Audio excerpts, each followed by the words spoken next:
Alright, Coach Chat 13. Today we are going to talk a little bit about, a lot about athlete mindset and what it takes as an athlete, and I'll probably put my 2 cents in about coaching, to make sure that you're in the mindset for performance. Yes. Because, you know, the more I'm working with higher athletes, the more I'm seeing the differences in their mindset compared to someone who might do a sport recreationally. For fun. Because, you know, at the end of the day, sport's fun.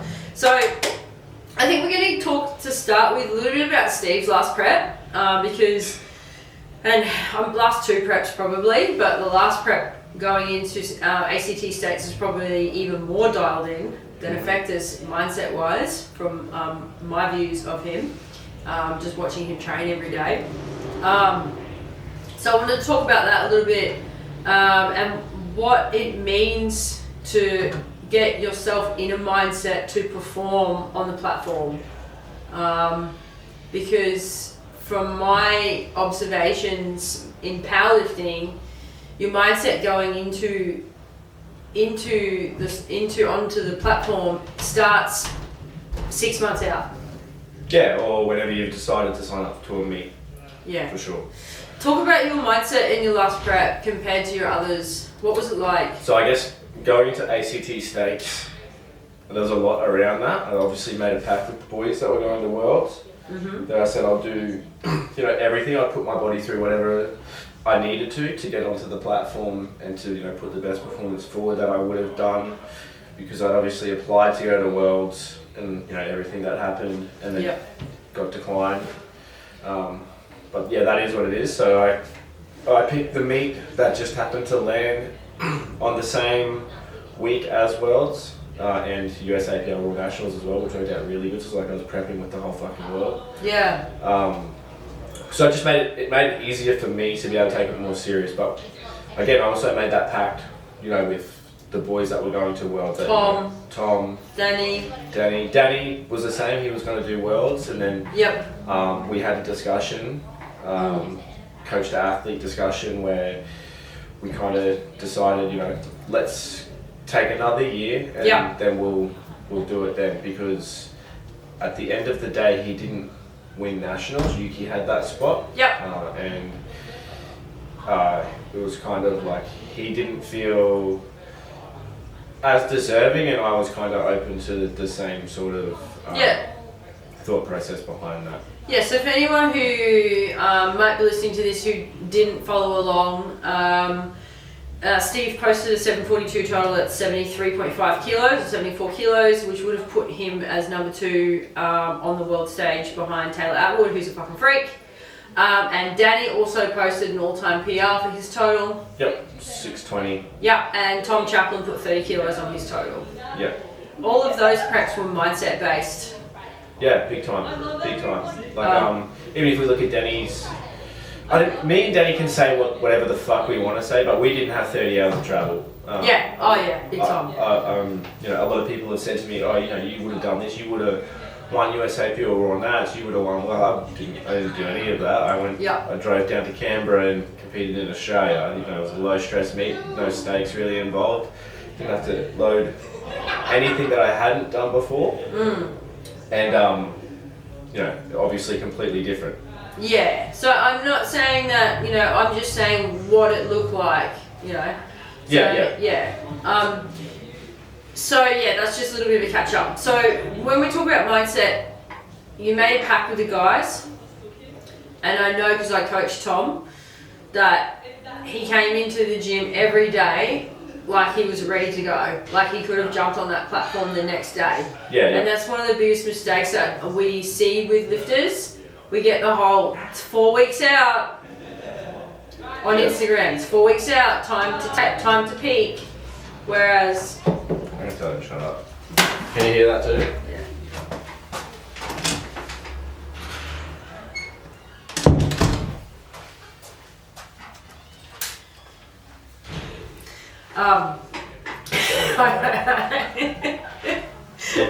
Shut the fuck up.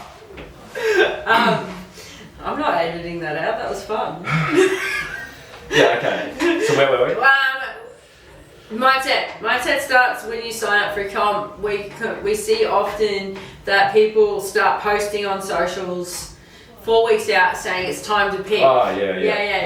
Okay, if your coach knows what they're doing, they started peaking you a lot earlier than 4 weeks out. Yep. The other thing, like I think what people don't realise is, what we're doing every single day in the gym or when we're training is practice. 100%. Powerlifting is so easy when you practice it properly. Yeah, we're literally practicing.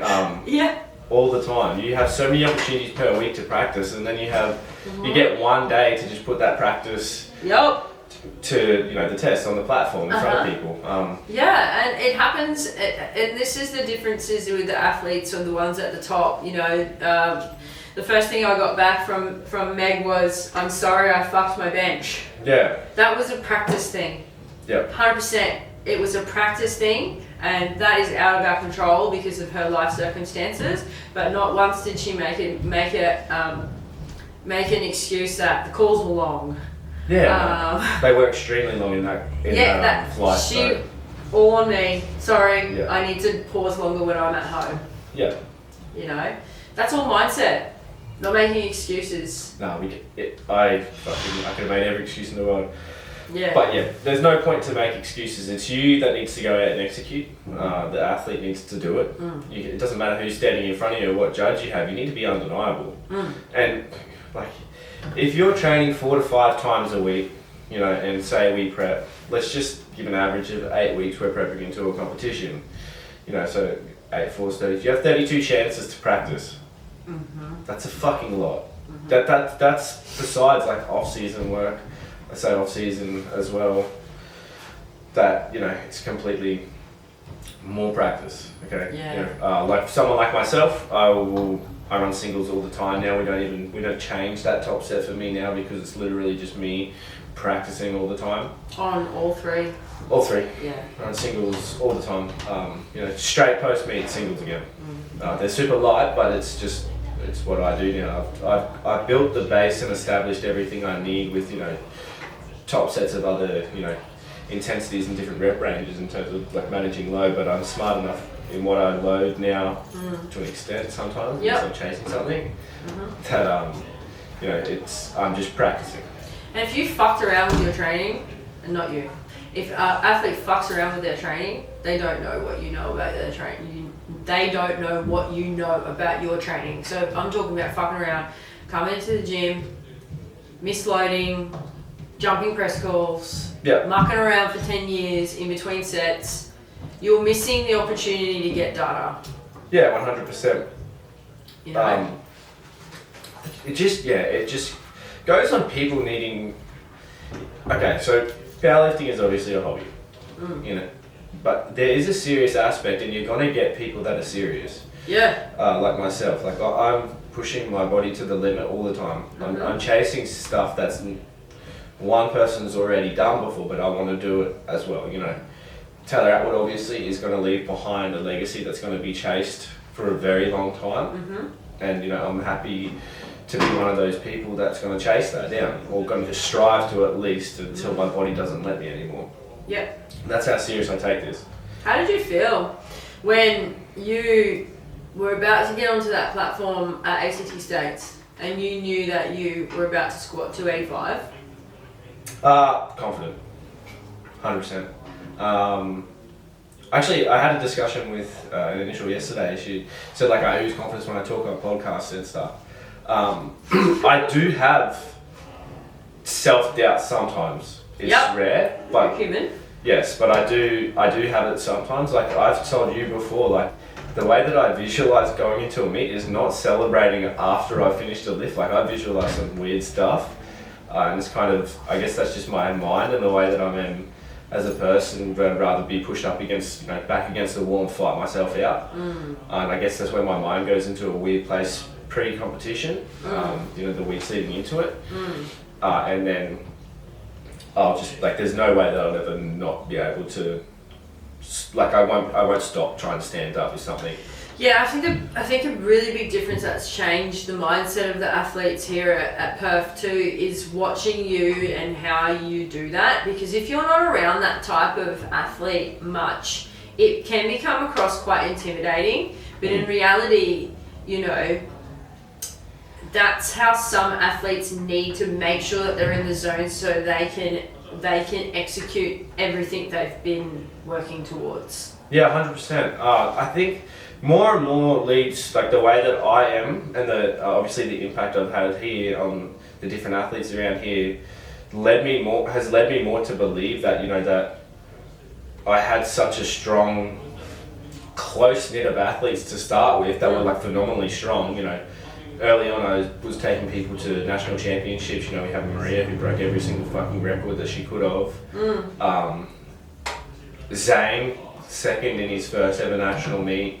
You know, I had Tyson Smith, who also was, like, you know, he podiumed as well at nationals. This is all very, very early on in my coaching career. This was years ago, and I think that's because we all trained together and they trained around me, and I didn't realise the impact I had on people. Yeah, you do. Yuki as well, for example. I didn't realise that was my impact of just them being around me. I thought it was just like I'd snag some genetically gifted lifters. Nah, powerlifting, genetically gifted lifters.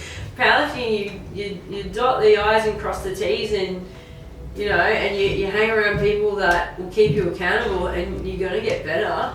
Yeah. Like you obviously know all them and how strong they were years ago. Yeah. They're obviously doing different things in life at the moment, but they were. I'm realizing more now that it was because of me and being around me consistently early on. I haven't changed the way that I am in years. Like, I've always been someone that's just like, okay, like, I'm in, like, I'm all fucking in. Yeah, and I think one thing to think about, if you are an athlete who's striving to be better, and you've done a couple of comps, and you know you had problems with self-doubt and mental preparedness and stuff, is to take note of what people like Steve are doing in terms of their mental preparedness, and doing some homework on that. Yeah. Because it can literally make or break how you perform on the platform. Okay. Yeah. A big thing I'm going to say about like going onto the platform is, okay, so I'm going to go back to the talk I said about practice. We're practicing in the gym, okay? The reason that a lot of people go in so freakishly fucking scared onto the platform, because they know that their third attempt, or they think that their third attempt is going to be something that they've never held in their hands before. So I think people need to potentially get out of that kind of mindset, unless you're building momentum and you're just like confident, you know. Yeah, there's a difference between hitting where you go to hit and training and building momentum to the platform. Yeah, okay, yeah. So if you know, look at my Instagram, you'll literally see that the week before comp, she hits the same number. Every single lift that I hit on that platform a week later, after I tapered and was a bit fresher, I hit it again. Yeah, I did it in front of just people. faster. Yeah, just faster, because that's, you know, taper obviously gives me a bit of a boost. But I obviously had a bit of weight to lose, not very much at all this time. But there's no point in me loading something, you know, to a new standard in front of people that I've never loaded before. I mean, I've hit 290 a couple of times, but yeah, I didn't hit it this prep, so I wasn't deserving of loading it on the platform. Yeah. Which gives me that confidence before I put it on my back to know, like, you know, as soon as I hit 275, Pot said, "What do you want?" I said, "Just put it on there. I already told you where I'm going." Yeah. I knew how the day was going to play out. You copped a bit of shit too for being in the zone. Yeah, I did. That's disappointing. Really disappointing. Pretty hard to be pretty hard to put 285 in your back and not want to be in your own world for a little while. You know what I mean? I think you deserve to be in your own world for a little while. Yeah, I mean, I copped some shit. People put some stuff on their story, said some stuff, but whatever. You didn't say it to me, so whatever. Cool. I'd be very interested to see, you know, next year when we do go to Malta, what the atmosphere at the back is like when people are about to put some serious weight on their back. I don't think people are going to be sharing a cup of tea at the back, that's for sure. Yeah, no, for sure. Not if they're chasing a world championship. But I've heard some stories already from, obviously, Brody and Yuki that have come back just telling me, like, how full on it is at the back. just how different everyone is. how different everyone is. You know, you got that Atwoods who just literally just fucking sits there. Yep. He's just being told what to do. Oh yeah. Yeah. And then, you know, you got other people who are the same. They're out the back, they got their headphones in, they're, you know, they're pacing, they're listening to music, they're doing kind of what I do. Yep. And then you've got obviously the people that can talk, and then, you know, they wait until there's about 2-3 lifters out, and then they start to get to the zone. Whereas I've got to be there the whole time. You stay there. Yeah, once I'm there, I can't leave. Yeah. That starts for me at warm-ups too. Yeah, that's a whole another podcast though about arousal levels. Yeah. Keeping yourself in arousal. Yeah. So if you could give 3 major changes between your last comp prep and what you did when you were younger, and you know, when you first started with Sean, what's been the 3 major changes for you? Biggest thing's been myself, obviously, and my attempt selection. A week out now, I literally say to Sean, like, this is what I'm going to hit. Last 2 competitions, you know, I've just said, okay, I'm going this, and this. They're the exact numbers that I've hit in training in the last week, and I'm just going to take that to the platform now because I'm confident enough that I will not miss them. That's, you know, they've been low stakes meet. I was never planning to go to Effectus to compete or, you know, verse head to head against Leo. I was just going there to do my thing because I was injured all prep. It just happened to end up the way that it did. So my attempt selection has been a huge one. Yeah.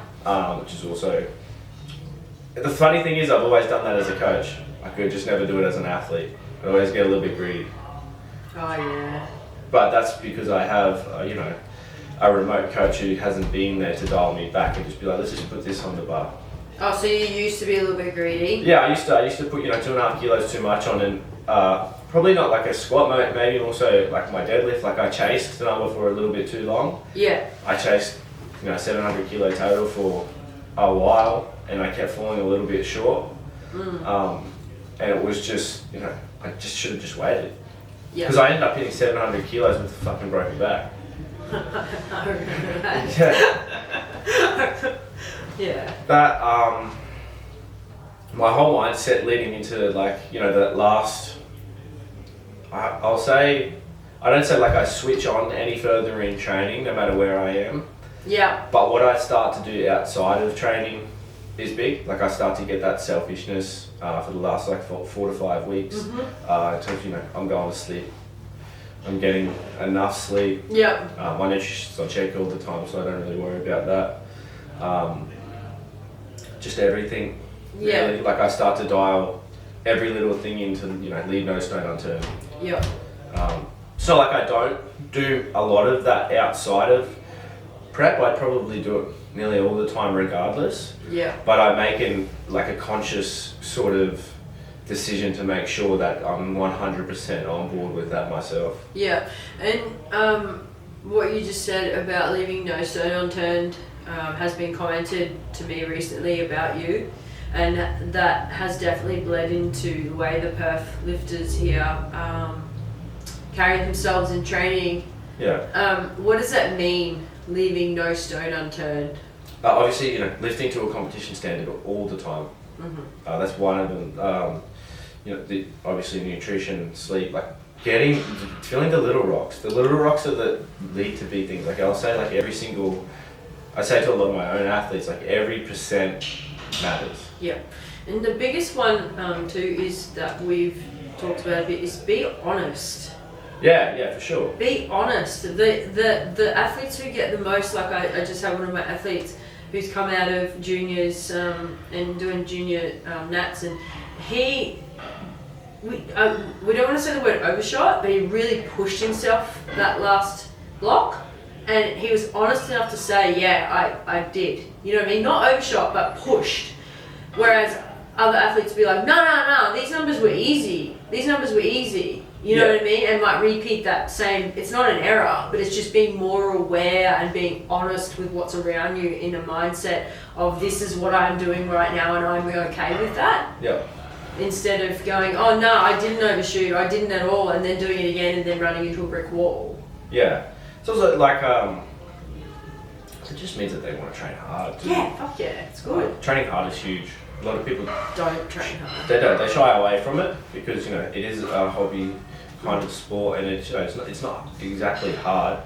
But to be mentally kind of aroused and focused all the time is quite hard. It's not an easy thing to do. Yeah. Do you ever have days or weeks where you're a bit less mentally aroused for powerlifting? Nah. I don't think so. Maybe exercises, but not. But not weeks or days. Like every Friday, I'm in. Like I'm here. Yeah. Every Monday. You lay low Sundays though. I lay fucking low on Sundays. I don't share anything on social media. Yeah. So that's your day. Yeah, Sundays that's your recharge day. Yeah. That's okay. I guess that's where I was going with that. It's okay to have those recharge days because one thing that you brought to the table with me when you started working here is my attitude towards work is very similar to an attitude towards an athlete. And that you telling me that really helped me because I would always keep pushing and pushing and pushing. And now, from a work perspective, I can go, okay, it's okay for me to feel like I'm pushing a little bit less this week, or it's okay for me to feel like, getting momentum with the business in general. Yeah. You know what I mean? It becomes more of that you could call that a selfish attitude, or you could call that maybe just wanting to be better. Yeah, for sure. So I guess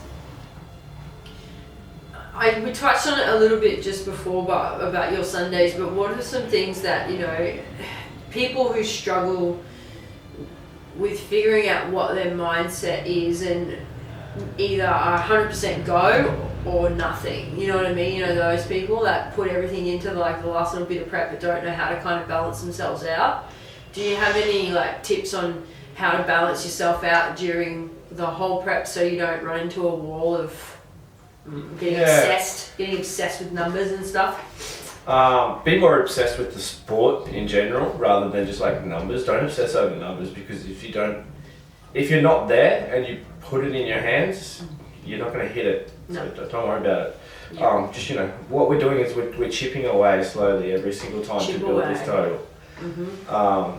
I guess that's probably the biggest thing, is just understand that it's what you want to hit eventually doesn't need to be hit right away. I can tell you from years of experience of this last year I've put 50 kilos on my total. I'm already at a very high level, and it's more from me just being what I hit in training is the only real indication of what I'm going to be able to hit on the platform. Yeah. So I'm not okay, this is what I want. Obviously have goal numbers that I already have for nationals, and I did for ACT states. But they become more and more solidified, and I'll either drop them back or increase them the closer that I get to competition. Yeah. And it's, at the end of the day, I was like, well, I know I'm going to PR my total because I've got stronger across the board. Yeah. I think that's quite what you just said about not worrying about what numbers you're hitting now. Keep chipping away. Yeah. I see that a bit where people get themselves, and this is where Tom used to be too. He'd be so worried about not hitting a number or hitting a number that he'd never hit the number anyway. Yeah. You know what I mean? I'd load it and it'd be like, should have stood 2.5 kilos less. Yeah. Only because he was so worried about not being better. Yeah. But if you just chill and do the small things over and over and over again, which is you're saying chipping away, then you're going to get better. Yeah, just let it come. Yeah. Let it come. As long as you're putting in the effort and you're showing up day in, day out, treating every single training session as serious as you kind of can. There's going to be external factors that bleed into the way that you feel and the way that you train, and these external variables that will also play a role. But as long as you are present, you're going to get stronger. It's not hard to get stronger in powerlifting. If you have decent program, decent coaching, and decent technical feedback or technique in general. Yeah. It's not that hard to get stronger. It's just being more mindful of how strong you are. Yeah. Yeah. Yeah. Being more mindful of how strong you are and picking numbers which suit you for that day or that time of the week or that part of the prep kind of thing. Yeah. Then that was like what we were talking about with overshooting. It's okay to overshoot. Yeah, it is. You know, you can handle it.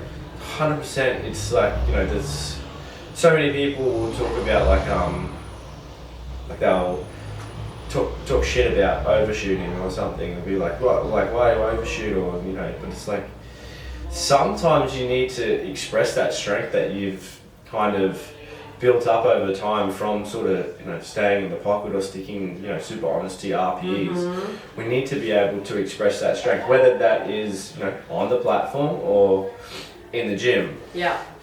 There is some points where you're going to be like, you know what, like I've got a set here that's, you know, 1x4 at an 8 or like a 7 or something. Like I'm going to fucking see what I can do here. Yeah, and from a coaching perspective, I was talking to one of my athletes about this last night.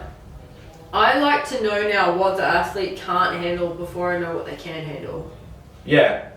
Do you know what I mean? And I know that's hard because it might end up in fatigue or, you know, a niggle or something like that, but then that tells me quite clear how much they can handle. Otherwise, if we're not getting towards that and pushing those boundaries, I feel like I'm kind of left wondering what they can handle. Yeah, for sure. Does that make sense? Yeah. And that's just kind of like a conversation that I have with this athlete who we've found out how much he can handle, because now I know how much he can't handle in terms of intensity in a lift. So for me, that's going to help me in future, and him too, because then we know how much we can push. Yeah, 100%. I wanted to go over a little bit about talking about mindset from a coaching perspective, not an athlete perspective, you know, because obviously you're a coach as well as an athlete and a very good coach. So obviously not all athletes are going to be in this sport to be as good at it that you are. Yeah, 100%. And we don't expect them to be. So if you're an athlete listening to this and your goal is to get to states and maybe nationals, but you would like to podium but you don't know if you will, and that's okay, then that's fine.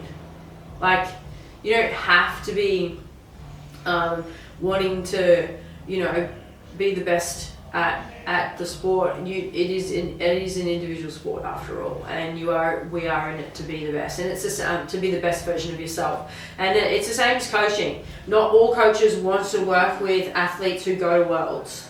Yeah, for sure. Not all. A lot of coaches are going to be intimidated working with athletes who go to worlds too. It fucking freaked me out to start with. I know the week you said, I'm so. I was so I nervous. was like, I'm chilling. I told Meg, I was like, afterwards I'm like, I can sleep now. I didn't sleep for like a week.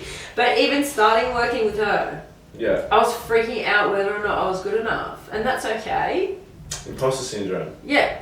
If you're in the industry or you're an athlete or you're a coach and you don't have imposter syndrome, you're probably just not very good, really. You know what I mean? Yeah, 100%. Because I still get imposter syndrome. Yeah, I was talking to Danny about this yesterday. Yeah. You know, like we all have imposter syndrome. Oh yeah. The reason is because what we're doing is we learn, okay, to start with, and then we put out information that we learn that's already being utilised before. Yeah. That's another podcast. We'll talk about that some other time. Yeah. Anywho, as a coach, how do you deal with different mindset from different athletes? Because working with high level now, I have to really try and put myself in the shoes of the athlete. Mm-hmm. So that's how I've managed it, because I'm not an athlete. Yep. I always think about what is the athlete feeling from their perspective before I reply to something, and not get emotional with my replying based on what I think should happen. Yep. That's the major thing for me. What do you do with your athletes or an athlete, like a case study, athlete A comes to you, athlete A says to you, this is just a hobby, I don't really care if I go any well in the sport. What's your response to that, knowing that you're, as an athlete, the complete opposite? That's just the way that I will interact and communicate with them. It's a conversation that I have very early on with every athlete that I sort of onboard. Like, you know, because obviously I've taken people to the highest level that they can kind of get to. Yep. So I need to know, you know, how in are you? Yeah. So, you know, someone says to me, you know, I just want to get stronger and I do this as a hobby and, you know, I enjoy doing it for fun. It's my release. That's fine. That's completely fine, as long as I know. Because if you come at me and you've said to me, you want to be one of the best. Yeah. Okay, and then you will tell me like, oh, I can't train today because of some weird kind of... I don't feel well. Yeah, or something like that. Like, you fucking told me you want to be one of the best. Like, stop making excuses. Yeah. That's where I will generally be quite harsh. Very straight up with people. Yeah. The ones that have told me that they, you know, I'm in this for, you know, to be one of the best. Yep. Don't really sugarcoat things. Nope. I'll be completely honest. And then, you know, if it's the opposite and someone says like, you know, I've had a big day at work or, you know, but they've also had the conversation with me where they've said, you know, I do this as a hobby, this isn't like, this isn't my thing to be one of the best. Like, it's completely fine, rest up, have a day to yourself, you know, Yeah. watch a movie, chill out, you know, get back to it tomorrow or the next day. So it's just about the athlete being honest with what their goals are, and I have that conversation with athletes too. Yeah. You know, and understanding what that, obviously with Worlds just gone, with, you know, I don't know about you, but I've had a few athletes say to me, I want to get to that level, and I would say, okay, let's do it.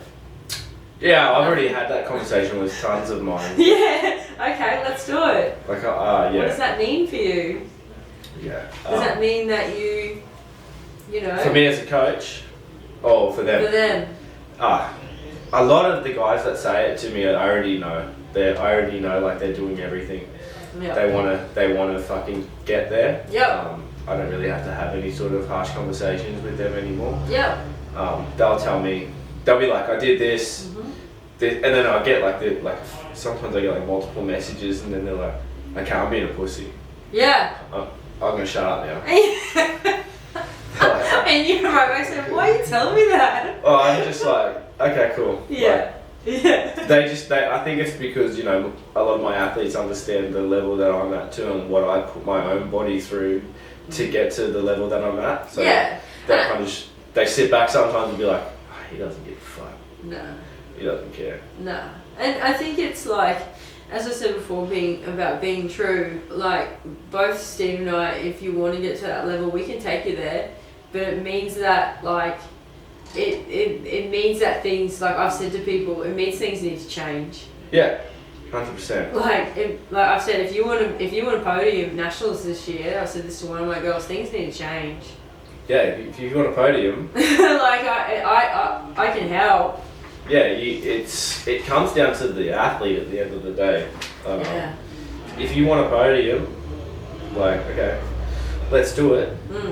I'm gonna do everything in my power to get you there, 100%. But I need you to fill your end up. Like, I've had to have a conversation with, you know, one of the best. Send me some fucking videos. Yeah, one of the guys that I'm like, fuck, like you can win this. Like, I'm getting nothing from you. Yeah. Like. Yeah.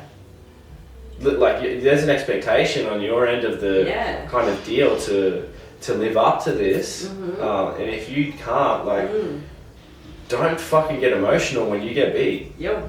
Because you're the one that hasn't done everything. Yeah, and this happens on every level, right? Like, I had this discussion with, like, not a discussion where I asked Meg to be better, but it was like, hey, you know, at the internationals prep, I didn't really get much from you, and she was like, I'm really sorry. It was hard. Yeah. And it was hard from external factors. So, you know, I didn't say to her, you need to make sure that these external factors don't come in. I said, okay. And then for the next prep, which was Worlds, those external factors were not a factor. Because the choices that were made outside of, I didn't have to say, you know, XYZ, you must do this. You know what I mean? Like, you know, looking back and being self-reflective of, okay, what were those external factors? What control do I have, or does she have over those external factors? and then let's improve those external factors. Yeah, sometimes it's like even just letting a coach or your coach know from an athlete point of view about the external factors. I think I said it on a podcast before, like when me and my ex broke up after 6 years, Sean was the very first person that I told. I was like training could be down, I don't know. But like, you know, I've just got out of the long-term relationship, so I don't know how I'm going to feel mentally and emotionally right now, or if I'm going to be all there. But I'm just letting you know. And then, you know, we had a talk about it, and he just knew. I think he just let me just kind of roll through the punches, and get the job done for a bit, and then, you know, I was back into gear once I sort of sorted everything out. Yeah, but that's because you've always been so open with him. Yeah. Like, so he knows how to handle you. Yeah. Like I remember when I fucking Tom Small thing, bro. I just hit my fucking elbow on a brick wall. This was like 2 months after I broke my arm. I was trying to start the whippersnipper up. What's he like? Cool. No, I said, what the fuck's a whippersnipper? No, they try to call a weed whacker in the States. Yeah, so. A weed whacker. And I was like, it's like, I don't know how bad it's, because it was 2 months after I got surgery on my arm. And I fucking belted, and my whole arm was numb. I was like, I don't know what I'm trained to know. This is pretty bad. And I ended up being fine. I trained. Well, obviously, that's who I am. But I was like, I'm just going to let you know, because this, like, that's the first kind of knock I've had on it. And it was really painful. Yeah. Like it was, the bones still weren't attached together, so. Oh, yuck. Yeah. And you were benching? Yeah. We kind of just went on a massive tangent. Okay, so like, I guess what we were saying was if dealing with mindset happens on any level, no matter what, you know, no matter what caliber the athlete, you know what I mean? People have good and bad days. Yeah, for sure. So I think just like us as coaches, we're just going to relate to where the athlete is at.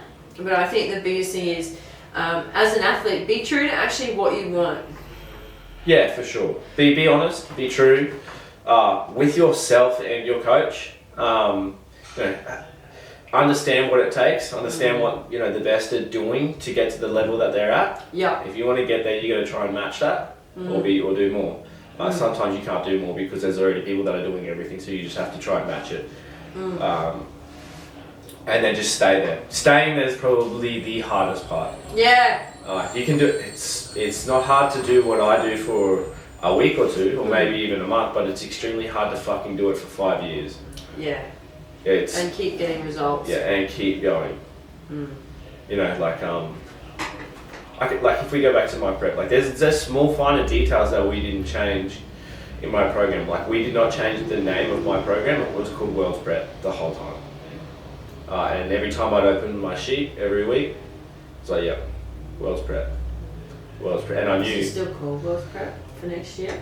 No, right now it's called 700, high 700s. Oh, nice. Yeah, so you always put the goal of your prep on the program? Kinda, yeah. That's cool. Yeah. That's a really good thing to do. Yeah, well, if it's, you know, sometimes if it's just like establishing something for someone, or what we're trying to do, we should put that on there. That's cool. That's really cool. Yeah. That's really good. There was one more thing I wanted to talk about today, and sacrifice. Oh, huge. I've made some sacrifices to be in this business, that's for sure. Yeah. There's a lot you're going to have to sacrifice. Depends on your level. Yeah, it depends on the level, it depends on where you want to get to. Even as a hobby, there's going to be some sacrifices made for powerlifting. I think the biggest one for athletes in powerlifting is nights out. Yeah, nights relationships. Yeah, holidays. You definitely need a partner that's, if you're going to take it to the next level, they need to be completely on board with it. That's a hard thing. And realizing that like this isn't something that just is like, okay, yeah, I'm on board with it. No, it's like this is for the fucking long time. Yeah, and I think too, realizing that you can't do everything, like in terms of if you're a business owner and you want to be a high level athlete and you want to be booked out and you want to, you know, you want to work face to face and you want to work online and you want to train 6 days a week, and something has to give. Yeah, something's got to give. Something always has to give. Oh, and you want to have a relationship with a partner who wants to go out on dates. Yeah, so there's something that's got to give. Something's going to give, you know, and understanding what that means for your lifestyle. And that is not something that you can be good at straight away. It's a learned thing. Yeah, 100%. 100%. Like, you know, oh, a student too. I forgot to put the students in. Yeah.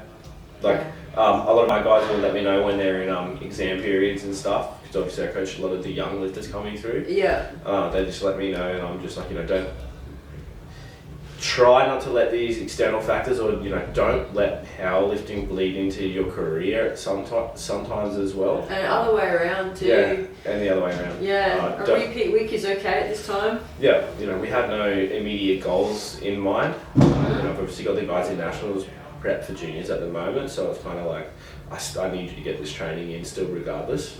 If that means that you take it a bit easier and you're in and out a bit quicker, then okay. Yeah. But I still need some sort of stimulus through the system right now to be able to keep pushing you through. Yeah, and I think as an athlete, as you said before, with chipping away, it's you physically as a human being cannot be 100% good at something or of all the pieces of the pie all the time. Yeah, for sure. You just can't. Yeah, and you're gonna get hurt. Like we've said this You even get time, hurt, you're yeah. gonna have like injuries and Yeah. stuff. You know, I won't talk about prep.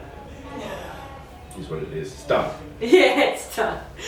Yeah, so like that's kind of my little 2 cents with that, and it's okay to push and pull. So like if you are an athlete and you are at uni or whatever, it's okay to have a repeat week a couple of times. Yeah, you're not 4 weeks out all the time. Yeah. You know, we don't have to.